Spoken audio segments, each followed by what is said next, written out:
오늘 우리가 같이 나눌 말씀의 제목은 본질을 꿰뚫는 힘입니다. 우리가 무엇을 할 때 관역을 정확하게 한가운데 딱 맞춰야 그것이 우리가 성공이 되죠. 그것을 우리가 목적을 가지고 이뤘다고 그럽니다.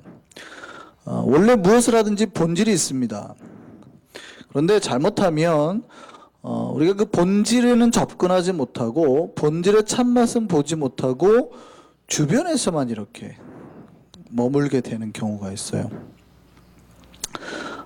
사람들이 무엇을 할 때 본질을 딱 맛을 봐야 되는데 부스러기에도 관심만을 가지고 있다가 마치게 되는 경우, 신앙생활도 마찬가지입니다. 우리가 신앙생활을 시작했다면 본질을 정확하게 탁 관역을 맞춰야 되거든요. 근데 정확한 본질의 관역을 딱 맞춰야 되는데 어떤 분들은 본질을 경험하지 못하고 주변에서만 있다가 신앙생활을 마치시는 분들이 있어요. 그래서 오늘 이 밤에는 우리가 그 본질을 다시 한번 찾고 꿰뚫으신 우리가 되기를 소망합니다. 자, 우리 기독교의 본질은 뭡니까? 한번 질문을 해보죠. 기독교의 본질은 뭡니까? 그렇죠. 기독교라는 말 자체가 기독이 그리스도의 한자말이라 그랬잖아요. 그러니까 기독교는 풀어서 말하면 그리스도교예요. 예수 그리스도를 믿는 종교라는 뜻이죠. 기독교입니다. 그렇다면 기독교의 중심은 누구예요? 예수 그리스도입니다. 그러면 쉽게 가죠. 우리가 교회를 왜 나옵니까?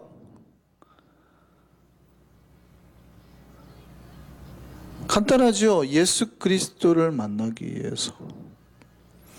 우리가 하나님을 왜 예수를 우리가 교회 왜 나와서 우리가 신앙생활을 왜 합니까? 그 예수를 모셔서 예수와 항상 평생 살려고. 기독교의 본질은 예수예요. 그러니까 여러분 신앙생활 할 때 제일 중요한 거는 그 질문을 물어야 됩니다. 여러분, 내가 과연 매일 이 순간 교회에서 내 삶에서 과연 내가 예수를 만나고 있는가를 질문을 해야 되는 겁니다. 여러분 삶에서 분명히 예수가 본질인데 예수를 만나고 있지 못하다. 10년 전에 만났다. 근데 지금은 잃어버렸다. 작년에 만났다. 근데 올해는 저는 예수가 느껴지지 않는다. 그러면 여러분 관역에서 굉장히 많이 벗어 있는 거예요. 자, 본질, 관역, 이 중심을 딱 꿰뚫어야 되는데 화살이 팍 꿰뚫어야 되는데 지금 화살이 띵 엉뚱한 데로 나아가고 있다고요. 근데 성경은 이렇게 화살이 관역에 맞지 못하고 빗나가 있는 상태를 뭐라고 그러냐면 하마르티아라는 말하면서 관역에서 벗어났다. 이걸 죄라고 말합니다. 이해되세요? 그러니까 우리는 사실은 뭔가를 죄를 범했을 때 우리가 뭔가를 잘못을 했을 때 도둑질을 했을 때 죄라고 생각하는데 성경이 말하는 죄는 관역에서 벗어난 상태가 다 죄라는 거예요. 우리의 마음이 예수 그리스도에게 향해 있고 내 마음에 예수가 들어와 있지 아니하는 상태가 다 사실은 죄인 겁니다. 그래서 틸리라는 신학자는 그걸 관계로 봤죠. 죄가 뭐냐? 우리가 도둑질을 한 게 죄가 아니라 하나님과 인간과의 관계가 끊어진 상태를 죄라 그랬단 말이죠. 그러니까 여러분이 지금 안에 예수 그리스도가 있고 충만해요. 은혜가 충만하고 하나님을 말미암아서 만족이 있어요. 그러면은 괜찮아요. 근데 더 이상 예수가 느껴지지도 않고 내 마음대로 하고 싶고 내 생각대로 하고 싶어요. 예. 그런데 목사님 내가 죄는 안 졌잖아요. 아니요. 그 예수로부터 이미 멀어지면 관역에서 벗어나면 그걸 죄라 그런단 말이죠. 기독교의 본질은 예수 그리스도입니다. 그리고 예수 그리스도를 믿는 거예요. 교회 나오는 이유가 그 예수 믿기 위해서 아닙니까? 그래서 신앙심이 깊은 신자들은 항상 자신 안에 그 믿음이 있는지 점검하셔야 되는 거예요. 어느 순간 교회의 믿음이 아닌 다른 것을 찾아서 나오기 시작하면 우리는 본질로부터 멀어지고 있는 거예요. 물론 우리 교회는 교회를 나오는 사람들이 본질과 멀어지는 것이 어렵습니다. 왜냐하면 교회 와가지고 얻어먹을 게 많지 않기 때문에 우리가 교회 나오는데 본질과 멀어지기가 참 어려워요. 그게 더 어려워요. 뭐냐면 큰 교회들은 그러니까 많은 사람들이 대형 교회를 찾는 이유가 뭐 그분들이 다 이상하다라고 말할 수는 없습니다. 그렇지만 본질보다는 다른 이유가 더 많아요. 그러니까 제사보다는 떡에 관심이, 제밥에 더 관심이 많은 거죠. 그래서 한국도 그게 심한데 뉴욕은 좀 더 심한 것 같아요. 교회를 찾는 목적이 이민 와서 힘드니까 한인들이 있는 장소를 찾는 거예요. 그러니까 교회가 아니어도 괜찮아요. 만약에 절이 부흥하는 절이면 어쩌면 그거에서 막 몰릴 수도 있어요. 거기에서 여러 가지 막 정착 프로그램들이 좋고 이러면 절이 부흥할 수도 있어요. 의외로. 그러니까 꼭 예수가 아니어도 한인들이 있는 지역을 찾는 거죠. 그들로부터 어떤 도움을 받기를 원하고 관계를 맺기 원하고 그런 거예요. 그러니까 꼭 교회가 예수가 없어도 만약에 건물이 크고 우리 아이들을 보냈는데 교육을 잘 시켜요? 한글 학교를 잘해요? 그리고 뭐 내 잡을 그 교회만 가면 구해줄 것 같아요? 그럼 교회가 막 부흥하는 거죠. 뉴욕은. 이거 동의하시나요? 별로 안 동의하시나요? 뉴욕은 다 기도하고 말씀 찾아다니고 막 이런 것 같으세요? 제가 보기에 뉴욕은 굉장히 심해요. 한국보다 훨씬 심합니다. 왜냐하면 삶이 항상 불안하니까. 한국은 신분이랄지 뭐 이런 거 누가 신분 가지고 당신 어느 나라 사람이에요? 이러고 묻지 않잖아요. 근데 신분이나 삶 자체가 워낙 불안하니까 그게 항상 최우선순위에 있어요. 예수보다는 내 삶을 지키려는 그 보호 본능이 더 강하단 말이죠. 신앙심보다. 그래서 교회를 나오는 본질을 잃어버리기가 너무 쉬워요. 물론 새가족들이 본질을 붙잡고 교회 나오는 경우는 거의 없죠. 새가족이 처음 예수를 만나고 영접하고 교회 나오는 경우는 없습니다. 다른 거에 관심이 있어요. 교회 나오면 전도할 때 그런 거 잘하죠. 싱글인 사람들 우리 교회 오면 처녀 만나, 처녀 우리 교회 많아, 와, 이렇게 전도를 하죠. 별로 좋은 방법은 아니지만 어쨌든 그런 거에 마음이 혹해서 나와요. 새가족들은. 또 여러 가지 내가 일이 바쁜데 우리 아이들 저 교회 보내놓으면 잘할까 봐, 내 아이들 성격이 소심한데 교회 보내놓으면 성격이 좀 활발해질까 봐, 내가 정치인인데 저 교회 가면은 정치 투표를 표심을 더 많이 얻을 수 있을까 봐, 내가 장사를 하는데 저기만 가면 그래도 망하지 않고 좀 대박 날까 봐, 꼭 그렇진 않아도 여러 가지 개인적인 사람들 인맥을 맺어가지고 내 삶에 도움이 되기 위해서 나가는 경우가 꽤 많다고요. 그러니까 본질이 아닌 비본질적인 것을 찾아서 교회 나가는 사례가 생각보다 많아요. 왜냐하면 새가족들은 당연히 그러겠죠. 새가족은 본질을 잡고 오는 경우는 거의 없습니다. 다 비본질적인 걸로 와요. 그런데 우리 교회는 그러기가 어렵잖아요. 우리 교회는 본질 보고 오지 않고 비본질적인 걸 찾아서 오기에는 쉽지 않잖아요. 왜냐하면 비본질적인 세팅이 이렇게 많지 않으니까, 대형교회보다. 그래서 그런 목적으로 왔던 사람들은 몇 번 출석하고 발걸음 돌리는 경우가 있어요. 그들을 비판할 필요는 없습니다. 왜냐하면 아직 그들 마음속에 본질이 예수 그리스도가 들어가 있지 못하기 때문입니다. 문제는 교회 생활을 그래도 꽤 하셨다는 분들이에요. 신앙생활이 몇 년간 지속되신 분들은 반드시 이 질문을 해야 된다는 얘기예요. 내 영혼과 내 마음에 내 스스로 물어야 됩니다. 내가 왜 이 자리에 앉아 있는가? 내가 왜 교회를 다니는가? 내가 왜 이 성경책을 들고 있는가? 여러분이 신앙생활하고 교회에 있는 이유가 예수 그리스도 때문이에요? 오케이예요. 그런데 만약에 우리 마음속에 혹여나, 우리 교회는 참 어렵습니다만, 그렇지 않을 겁니다만, 다른 이유가 있다면, 더 크다면 그분은 아직도 혹시 새 가족의 마음에서 벗어나고 있지 못한 거예요.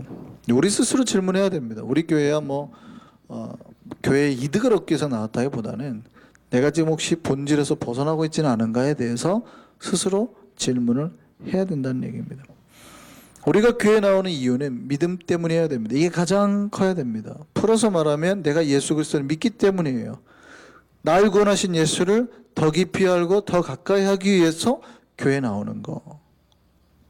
저 집사랑 나랑 친하니까, 내가 외로운데 교회만 나가면 그래도 저 집사 만날 수 있으니까 좋은 이유이긴 하지만, 이게 가장 큰 이유가 되면 저 집사랑 싸우면 교회 안 나와요. 그렇잖아요. 교회 나올 이유가 없잖아요. 그래서 내가 예수를 만나기 위해서 왔다면 교회에서 어떤 문제가 나든 어떤 사람이 있든 별로 나에게는 중요하지 않거든요. 나는 본질을 붙들고 있으니까. 자, 그래서 다시 한번 질문해야 됩니다. 우리에게 예수 그리스도를 믿는 믿음이 있습니까? 예, 이 믿음이 있어야 됩니다. 여러분, 예수 그리스도를 향한, 예수 그리스도의 내 생각과 영혼과 모든 목표까지 다 드리고 사는 그 믿음이 있어야 돼요. 이 믿음이라고 하는 것은 내가 생각하는 믿음이 아닙니다. 내 생각, 내 가치, 내가 믿음이 있는데, 내가 확신이 있는데 라고 하는 믿음이 아니라, 내가 생각하는 그 믿음이 아니라 정말 내 안에 계신 예수님이 내가 가진 이 믿음을 봤을 때 기뻐하고 계시는가를 질문해야 된다는 얘기입니다. 그러니까 내가 열심히 있다는 것만으로도, 나는 믿음이 있어, 내가 확신하는 것만으로도 될 수는 없다는 얘기예요. 그러니까 내가 지금 확신하는 그 믿음을 예수님도 좋아하셔야 돼요. 그럼 오케이. 근데 내가 막 열심히 있어야 나는 믿음이 있어요 했는데 주변에서 보거나 예수님 봤는데 좀 이상한데, 이러면 문제가 있다는 얘기예요. 지금 우리가 지난번에 한번 몇 분들에게 제자 훈련하면서 책으로 나눠줬는데요. 팬인가 제자인가라는 책, 그때 우리 한번 읽었던 적이 있습니다. 그 책 내용에 이런 내용이 있어요. 자기가 하늘을 날 수 있다고 진심으로 믿는 사람이 있다는 거죠. 나는 하늘을 날 수 있어 라고 진심으로 믿어요. 그리고 나는 진짜 가정적이야, 나는 진짜 최고의 남편이야 하고 아내를 두드러 패는 남자가 있다는 거예요. 자기는 믿어요. 자기는 믿는다고요.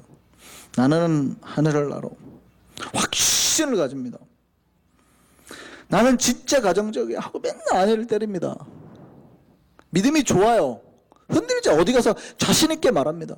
나는 가정적이야, 나 같은 사람 없어 라고 막 자기는 믿어요. 그런 거를 믿음이라고 하나요? 그 책에는 그렇게 되어 있습니다. 그런 생각을 가진 사람들을 그 정신과 의사는 망상이다. 그러니까 누군가가 객관적으로 인정해주지 아니하는 믿음, 현실과 동떨어진 믿음은 아무리 내가 간절하고 아무리 내가 확신에 넘쳐도 망상이 될 수 있어요. 간혹 신자 중에서 내 믿음이 좋다라고 생각하는 사람들이 꽤 있습니다. 근데 내 믿음이면은 안 돼요. 예수께서 인정하신 믿음이어야 된다니까요. 그럼 예수님이 인정하신 믿음은 뭐냐? 말씀으로 사는 믿음. 이 말씀대로 살기 위해서 애를 쓰는 믿음이어야지, 내가 막 기도하고 나는 믿음이 있어, 이게 아닐 수도 있어요. 객관적인 믿음, 잘못하면 믿음이라는 망상을 가지고 평생 살아가게 될 수도 있다는 얘기입니다. 우리 안엔 그 진짜 본질, 말씀의 기초 위에 세워진 그 믿음이 있어야 된다는 얘기입니다. 여러분, 그 본질을 꿰뚫는 눈이 필요합니다. 내가 가진 믿음이 진짜 믿음이냐? 내 안에 진짜 예수가 있나? 나는 예수님처럼 살고 있나? 예수님처럼 되어가고 있나? 여러분, 그 본질을 알아보는 것도 은혜입니다. 그 눈이 있어야 돼요. 그리고 그 본질을 붙잡는 것도 은혜예요. 은혜가 없으면 여러분, 예수 그리스도가 아무리 은혜를 뭘 부어주고 뭘 복을 주고 내 앞에 심지어는 나타나셔도 못 잡습니다. 그러니까 예수님이 십자가에 들어가실 때 예수님의 대표적인 양옆에 강도가 한 명씩 있었잖아요. 똑같이 예수를 만났다고요.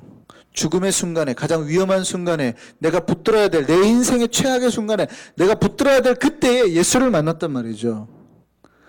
한 명은 예수를 붙들었어요.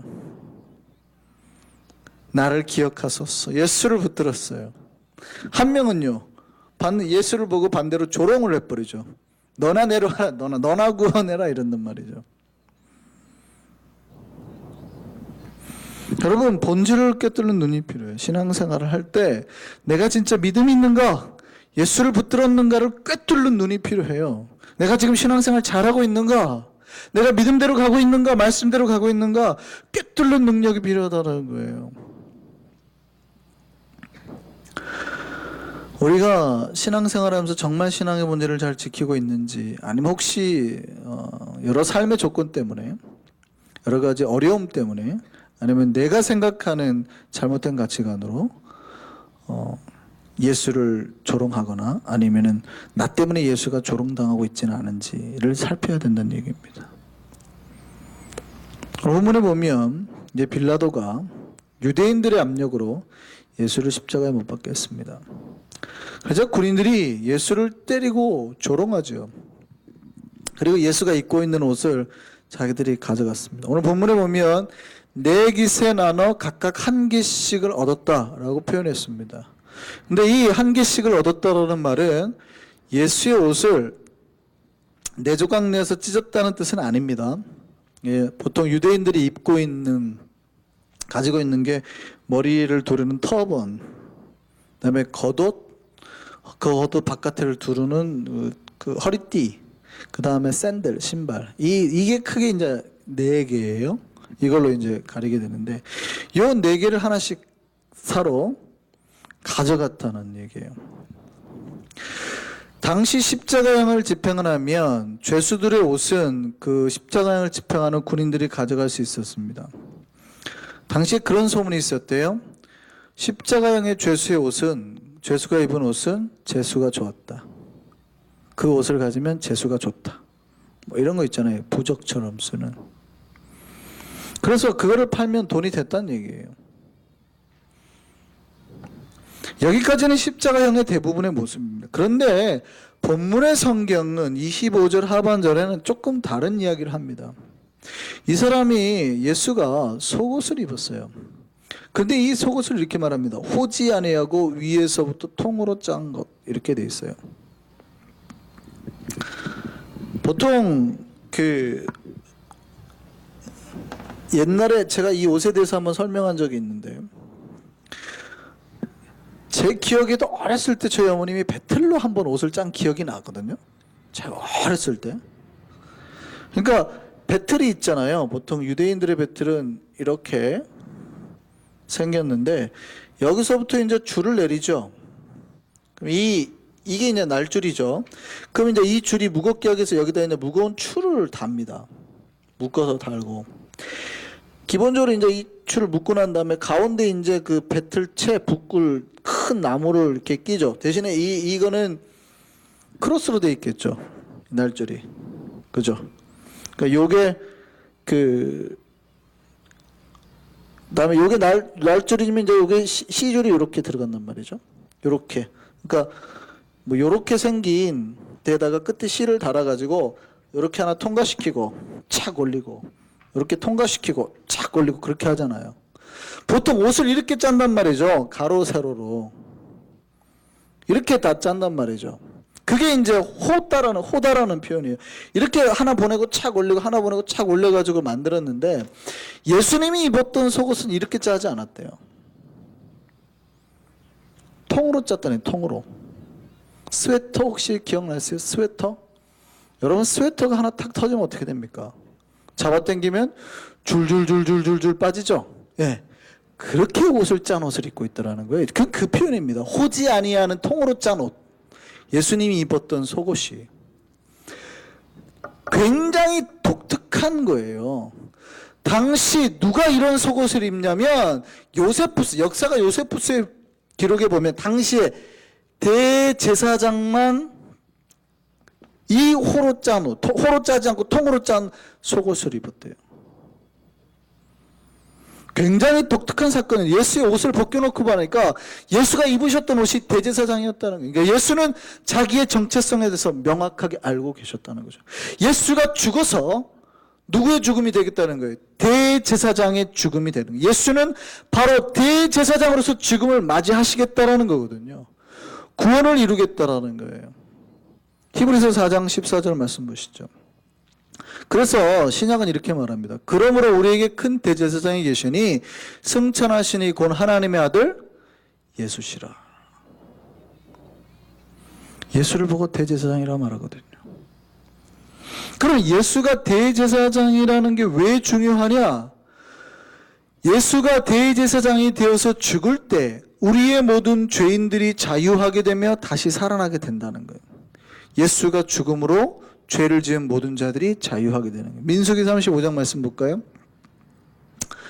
이는 살인자가, 살인한 사람이 대제사장이 죽기까지 그 도피성에 머물러야 할 것이라. 대제사장이 죽은 후에는 그 살인자가 자기 소유의 땅으로 돌아갈 수 있느니라. 살인자는 자기 고향으로 돌아갈 수 없습니다. 복수할 수 있어요. 그런데 이 살인자가 해방이 되어서 자기 고향으로 돌아가는 날은 그 생명부지의 대제사장이 죽을 때. 예수가 십자가에 죽었다는 것은 그 대제사장으로 죽었다는 거거든요. 그러니까 이 군인들은 지금 아주 특별한 사건 앞에 마주하고 서 있는 겁니다. 예수의 옷을 벗겨놓고 봤더니 속옷을 입었거든요. 대제사장의 옷을 입었거든요. 어떤 강도는 예수를 알아봤는데 그 속옷을 바라본 군인들은 알지 못했다고요. 그들은 대제사장인 예수를 만지기도 하고 그 옷도 보았습니다. 그런데도 그들은 예수에 대해서 관심이 없었고 예수에 대해서 알려고도 하지 않고 오직 그 옷을 누가 가질 것인가에만 관심이 있었습니다. 오직 그 옷을. 그래서 그것을 누가 얻을까 해서 제비 뽑기를 했습니다. 그러니까 예수를 만났는데도 예수를 깨닫거나 예수를 알려고 하거나 도대체 누구길래 이러느냐에 대해서는 관심이 하나도 없고 예수가 입고 있던 그 옷을 가지기에 관심이 있었다는 거예요. 물론 그 옷은 고가의 옷이죠. 팔아서 돈을 만들 수도 있을 겁니다. 마찬가지입니다. 여러분 교회 나오면 꽤 괜찮은 어떤 혜택들을 얻을 수도 있을 겁니다. 뉴욕에 와서 사는 사람은 튼 교회 나가면 꽤 괜찮은 혜택을 누리겠죠. 자녀의 혜택이나 뭐 삶의 혜택이나 어쩌면 신분의 혜택도 누리게 될지 모릅니다. 꽤 괜찮은 혜택일지 몰라요. 그게 본질인가요? 진짜 중요한 거는 지금 자기 눈앞에 서 있는 예수를 만나는 거거든요. 교회는 그 예수를 만나려고 하는 거지 예수로부터 전해진 어떠한 속옷? 예수로부터 전해진 어떠한 돈 좀 되는 거 찾으러 온 게 아니다 이 말이에요. 그런데 그 로마 군병들은 예수는 만나지 못하고 그 옷 가지겠다고 서로 제비뽑기하고 있는 거예요. 그 옷 가지겠다고. 성경은 예수님의 옷에 관련해서 아주 특별한 사건 하나를 소개하고 있습니다. 마가복음 말씀 한번 볼까요? 자, 마가복음을 보면 12일을 혈루증으로 앓는 한 여인이 있어요. 그러니까 회당장 야이로의 집에 딸이 죽었다고 해서 예수님이 가던 길에 12년 동안 혈루증으로 고생했던 한 여인이 치료를 못 받고 그러니까 피를 흘리니까 유대법으로 피는 부정한 거죠. 피가 있으면. 그러니까 하나님 앞에 삶에도 거룩한 삶도 못 드려 가족에게도 못 가 이렇게 사는 거예요. 그런데 이 여인이 예수의 소문을 듣고 뭐라고 생각했냐면 내가 그의 옷에만 손을 대도 구원을 받으리라. 뭐라고요? 내가 예수의 옷에만 손을 대도 구원을 받으리라 생각하고 예수에게 몰래 가서 옷을 잡았단 말이죠. 그때 어떤 결과가 일어났습니까? 그의 병이 치유되고 뿐만 아니라 구원을 받게 돼요. 예수께서 누가 내 옷에 손을 대었느냐 하고 찾는단 말이죠. 그 다음에 볼까요? 32절 말씀. 예수께서 이 여자를 찾고 난 다음에 뭐라고 그래요? 34절에 딸아 네 믿음이 너를 구원하였으니 평안히 가라. 병에서 놓여 건강할지어다. 이 여인은 어떻게 보면 예수의 옷깃만 살짝 잡았다고요. 옷깃만 살짝 잡았는데 병도 치유되고 구원받았어요. 그런데 독특하게, 그러면 어떻게 생각해요? 예수의 옷에 능력이 있다고 생각할 수 있잖아요. 근데 이 군인들은 아예 속옷을 통째로 가졌단 말이죠. 삶의 능력이 일어났을까요? 병이 치유되고 구원을 받았을까요? 놀라운 일입니다. 어떤 여인은 예수의 옷깃만을 만졌는데도 치유와 구원이 일어났는데, 어떤 사람은 예수의 옷을 통으로 가졌는데도 아무런 능력도 경험하지 못했다고요. 모르겠습니다. 예수님의 그 속옷이 돈이 좀 됐을지 모르겠어요. 그러나 그 삶의 영혼을 구원하지는 못했다고요. 교회에 우리가 무엇을 잡기 위해서 왔는지 봐야 된다는 얘기입니다. 여러분, 교회 와가지고 예수의 속옷 하나 건져갈 수도 있습니다. 꽤 삶에 도움이 될 수도 있죠. 그거는 성경이 우리에게 던져주기를 원하는 게 절대 아닙니다. 성경은 우리에게 예수 그리스도를 던져주기를 원하십니다. 그 예수의 옷깃만 잡아도 능력이 나는데, 그 예수가 주신 모든 복을 다 소유하고도 멸망으로 가는 사람이 있다는 말이죠. 왜냐하면 진짜 본질을 잡지 못했어. 옷을 소유하는 건 아무 문제가 없어요. 믿음을 가진 자가 소유하는 옷은 능력이 되죠. 믿음을 가진 자가 하나님으로부터 누리는 복을 누리는 거는 복의 통로가 되니까 능력이 된다고요. 왜냐하면 본질을 붙들었기 때문에. 이 본질의 차이예요. 본질을 붙든 자는 그 능력을 경험하게 됩니다. 근데 본질을 붙들지 못하고 소유의 눈이 멀어서 그 본질로부터 멀어지면 아무리 많은 것을 소유하더라도 어떠한 능력도 경험하지 못하게 되는 거죠. 우리 이제 질문해야 됩니다. 과연 우리는 본질을 만나고 있는가? 나는 진짜 예수 그리스도를 내 마음에 모시고 있는가? 우리는 정말 예수 그리스도를 붙들었는가? 그래서 내가 붙든 예수가 나를 변화시키고 있는가? 나를 치유하고 있고 생명의 변화, 능력의 변화, 치유의 변화를 나를 통해서 일어나고 있고 내가 과연 경험하고 있는가? 내가 예수의 옷자락을 잡았는데도 아무런 능력이 안 일어난다면 문제가 되는 거예요. 지금 내가 만약에 예수의 옷깃만이라도 잡았다면 나는 벌써 치유와 구원의 능력을 경험하면서 살게 된다는 얘기죠.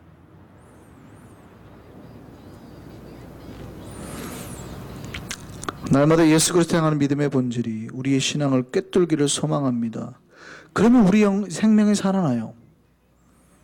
예수가 우리의 심장을 꿰뚫고 우리 영혼을 꿰뚫면, 그러니까 예수의 그 능력에 이렇게 막 파고 들어오면 치유와 변화가 일어나요. 이게 기독교의 본질이에요. 이거를 붙드셔야 됩니다. 근데 교회에서 다른 걸, 허망한 걸 붙들고 속옷을 붙들기 위해서, 이윤을 찾기 위해서 그거를 취할 수는 있어요. 나에게 삶에 조금만 도우면 되겠죠. 진짜 복을 놓치는 겁니다. 우리 모두 진정한 신앙의 본질을 붙들고 복을 경험하고 날마다 생명이 되살아나는 경험하는 우리가 되기를 소망합니다. 기도하겠습니다.